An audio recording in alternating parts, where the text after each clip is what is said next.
Hey hello everyone, কেমন আছেন সবাই? তো আজকের লেসনে আমরা অ্যাডোবে অ্যানিমেটের আরও কিছু অ্যাডভান্স টুল সম্পর্কে জানবো। তো গত 3 লেসনে আমরা টুলস প্যানেল, প্রপার্টি প্যানেল, তারপর আমাদের যে টাইম লাইন, এগুলো সম্পর্কে বিস্তারিত জেনেছি।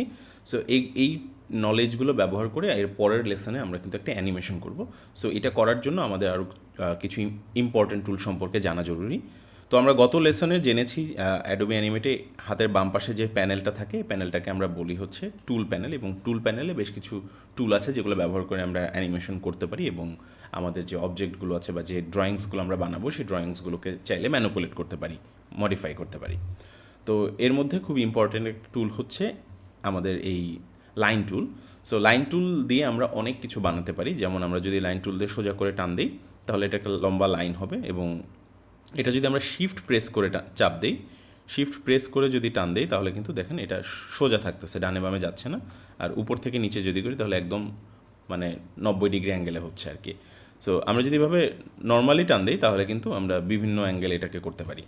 সো লাইন টুলের একটা ইম্পর্ট্যান্ট ফিচার হচ্ছে যে লাইন টুল দিয়ে আমরা যখনই কোনো একটা লাইন বানাবো এবং আমরা যদি সিলেকশন টুলটা সিলেক্ট করে যদি এটাকে মডিফাই করতে চাই, টান দিই, এই নিচে একটা দেখবেন যে আর্কের মতো আইকন আসবে, এটা দিয়ে কিন্তু আমরা যে কোনো অবজেক্টকে ম্যানুপুলেট করতে পারি। সো এটা কিন্তু খুবই ইম্পর্ট্যান্ট একটা ফিচার, যেটা দিয়ে আমরা যে কোনো ড্রয়িংকে মানে পাথ করে কপি করতে পারি এবং যে কোনো জিনিস বানাতে পারি এটা দিয়ে। উদাহরণস্বরূপ ধরেন আমি একটা হার্ট বানাতে চাচ্ছি, তো আমি যেটা করব সেটা হচ্ছে যে লাইন টুল দিয়ে হার্টের যে মোটামুটি ফিচারগুলো আছে, এই মোটামুটি ফিচারগুলো মোটা দাগে একটু বানিয়ে নিব, এবং পরবর্তীতে এইটাকে আমি হার্ট বানানোর চেষ্টা করব। ঠিক আছে? সেটা দেখতে কিন্তু কিছুটা হার্টের মতো হয়েছে, বাট এটা কিন্তু এখনও হার্ট হয় নাই। সেটার জন্য প্রথমে হার্টের যে ফিচারগুলো আছে এটাকে আমি এরকম করে দিতে পারছি। সো দেখেন আমি কিন্তু এটাকে একটা হার্ট বানায় ফেলছি অলরেডি। সো এটা ছিল মোটামুটি একটা এক্সাম্পল, বাট আমরা যদি যে কোনো একটা ছবিকে ট্রেস করে একটা অবজেক্ট বানাতে চাই এবং ওটা দিয়ে আমরা অ্যানিমেট করতে চাই, এই ফিচারটা আমাদের জন্য খুবই হেল্পফুল হয় তখন। তো সেকেন্ড আমরা আরেকটা ফিচার নিয়ে জানবো, সেটা হচ্ছে সিম্বল। অ্যাডোবি অ্যানিমেটে খুব ইম্পর্ট্যান্ট একটা ফিচার হচ্ছে সিম্বল। আমরা যদি কোনো অবজেক্টকে সিলেক্ট করি, ধরেন আমরা লেয়ার 1-এ আছি এবং লেয়ার 1-এর এই অবজেক্টটাকে সিলেক্ট করেছি, সিলেক্ট করে যদি সিম্বল বানাই, আমরা এটার উপর রাইট ক্লিক করে কনভার্ট টু সিম্বলে প্রেস করি, তাহলে কিন্তু এটা একটা সিম্বল হবে, যেটার শর্টকাট হচ্ছে F8। তো আমরা যখনই কোনো কিছুকে সিম্বল বানাবো, এটা আমাদের একটা নাম দিতে হবে। সো আপাতত আমি এটাকে সিম্বল 1ই রাখতেছি, এবং এখানে টাইপের কাছে দেখেন 3টা অপশন আছে। তো আমরা সাধারণত গ্রাফিক সিম্বলটা ব্যবহার করব, বাকিগুলো আমাদের ব্যবহার করা এখন প্রয়োজন নাই। সো গ্রাফিক সিম্বল দিয়ে আমরা যদি ওকে দিই তাহলে দেখেন এটার চারপাশে একটা ব্লু বক্স চলে আসছে। আমরা কিন্তু এখন চাইলে আর এটার যে লাইন্সগুলো আছে এগুলো কিন্তু আর ম্যানুপুলেট করতে পারবো না, এগুলোকে টাচও করতে পারবো না। সো এখানে কি হয়েছে, আমরা যে হার্টটা বানিয়েছি অনেকগুলো লাইন্স দিয়ে, সেই লাইন্সগুলো সহকারে এই হার্টটা কিন্তু একটা বক্সের মধ্যে চলে গেছে। যখনই আমরা কোনো কিছুকে সিম্বল বানাই, সো বেসিক্যালি ওটা একটা বক্সের মধ্যে চলে যায়। সো আমরা ধরেন এই বক্সটার উপরে যদি এখন ডাবল ক্লিক করি, ডাবল ক্লিক করলে আমরা কিন্তু এই সিম্বল 1-এর মধ্যে চলে গেলাম। আপনারা যে উপরে দেখবেন নেভিগেট করতে পারবেন যে আমরা কোথায় আছি এখন। সো আমরা সিনের আন্ডারে সিম্বল 1-এর মধ্যে আছি, অর্থাৎ এই হার্টের মধ্যে আছি। আমরা যদি এখান থেকে বের হই তাহলে আমরা মেইন টাইম লাইনে চলে গেলাম। সো বেসিক্যালি যেটা হয়, প্রত্যেকটা সিম্বলের মধ্যেও আমরা তার মানে ডেজিগনেটেড একটা টাইম লাইন পাই। যদি আমরা এই সিম্বলের মধ্যে যাই এবং এখানে দেখেন যে টাইম লাইনটা আছে, এই টাইম লাইনটা কিন্তু আমাদের বাহিরের টাইম লাইন না। আমরা যদি এখানে অনেকগুলো ফ্রেম নেই, এখানে একটা কি ফ্রেম নেই, এখানে একটা ব্ল্যাঙ্ক কি ফ্রেম নেই, এবং আমরা এখান থেকে বের হয়ে যাই, এটা কিন্তু বাহিরে কোনো ইম্প্যাক্ট করে না, কারণ এই টাইম লাইনটা মূলত এই যে হার্ট আছে এই হার্টের টাইম লাইন।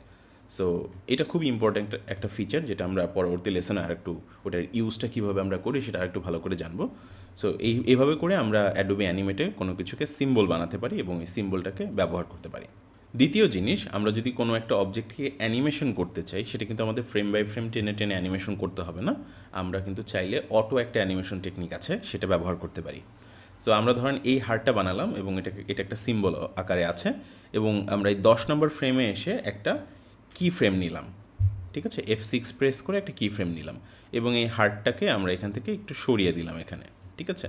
তো এখানে দেখতে পাচ্ছেন আমাদের যেহেতু অনিয়ন স্ক্রিনটা অন আছে, আগের ফ্রেমে আমাদের হার্টের যে পজিশন সেটা কিন্তু আমরা এখানে আবছা অবস্থায় দেখতে পাচ্ছি। সেটা আপাতত অফ রাখি। সো বেসিক্যালি আমরা যেটা করেছি যে এই কি ফ্রেমটাতে হার্টটার পজিশন এখানে, মাঝখানেরগুলো ফ্রেম, অর্থাৎ এই কি ফ্রেমটা এই পর্যন্ত এক্সটেন্ড হবে, তারপর নতুন একটা কি ফ্রেম, সেটা হচ্ছে হার্টের পজিশন এইখানে। সো আমরা এটার মাঝখানে যদি ক্লিক করি এবং এইখানে যদি একটা ক্রিয়েট ক্লাসিক টুইন, অর্থাৎ এর উপরে আমরা রাইট ক্লিক করে আমরা যদি ক্রিয়েট ক্লাসিক টুইন দেই, এই ক্লাসিক টুইনটা দিলে যেটা হবে, আমাদের হার্টের এই পজিশন থেকে হার্টের এই পজিশন পর্যন্ত যাইতে যতগুলো ফ্রেম প্রয়োজন হবে সেই ফ্রেমগুলো কিন্তু অ্যাডোবি অ্যানিমেট অটোমেটিক ফিল করে দিবে, দেখতে পাচ্ছেন। সো আমাদের প্রথম পজিশনটা ছিল এইখানে এবং এটা এখান থেকে এই পর্যন্ত গিয়েছে এবং সমান্তরাল ডিস্টেন্স মেনটেন করে গিয়েছে। সো এইভাবে করে আমরা ক্লাসিক টুইন ব্যবহার করে কোনো কিছুকে নাড়াতে চাড়াতে পারি। সো আমরা যেহেতু অ্যানিমেশনের প্রিন্সিপালগুলোতে দেখেছিলাম যে কোনো অবজেক্ট সমান্তরাল গতিতে চলতে পারে না, সেটা স্লোলি শুরু হয় এবং স্লোলি থামে। সো এটার জন্য কিন্তু আমরা এখানে আরেকটা ফিচার পাই, সেটা হচ্ছে আমরা এই যে টুইন করা অংশটা যেখানে আমরা ক্লাসিক টুইন ব্যবহার করছি, ক্লাসিক টুইন ব্যবহার করলে সেই অংশটা কিন্তু এরকম পার্পল হয়ে যাবে। সো এই ক্লাসিক টুইন করা অংশ যে কোনো একটা অংশে আমরা ক্লিক করে এই পাশে দেখেন টুইনিংয়ের একটা অপশন আসবে, টুইনিংয়ের কিছু সেটিং আমরা এখান থেকে চেঞ্জ করতে পারবো। এইখানে নিচে দেখেন ইফেক্ট আছে, ইফেক্টে আমরা ক্লাসিক ইজ আছে, অর্থাৎ এখানে কোনো মানে ইজ ইন ইজ আউট বা স্লো ইন স্লো আউট নাই। সো স্লো ইন স্লো আউটকে অ্যানিমেটের ভাষায় বলা হয় ইজ ইন ইজ আউট, যার স্লোয়ের জায়গায় ইজ দেওয়া হয়েছে, বাকিগুলো সব সেমই। সো আমরা যদি slow in and slow out একসাথে ব্যবহার করতে চাই, অর্থাৎ শুরু হবে স্লোলি এবং থামবে স্লোলি, সো এটার জন্য আমরা কিন্তু এই ইজ ইন ইজ আউটটা ব্যবহার করতে পারি। সো এই স্লো ইন স্লো আউটের ইন্টেন্সিটি কত হবে সেটার জন্য কিন্তু কিছু প্রিসেট দেওয়া আছে। সো এই কার্ভগুলো দেখলে আপনারা বুঝতে পারবেন যে কতটা ইন্টেন্স।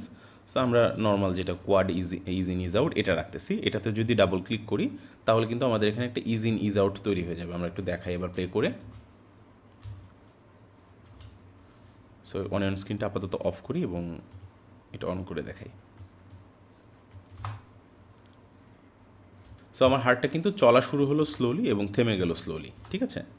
সো এইভাবে করে আমরা ইজি নিজ আউটটা ব্যবহার করতে পারি। আমরা যদি এখানে অনিয়ন স্ক্রিনটা অন করি তাহলে দেখতে পাবেন যেটা যখন চলা শুরু হয়েছে স্লোলি এবং মাঝখানে গতি বেড়েছে এবং থামার সময় কিন্তু আবার স্লোলি থেমে গেছে।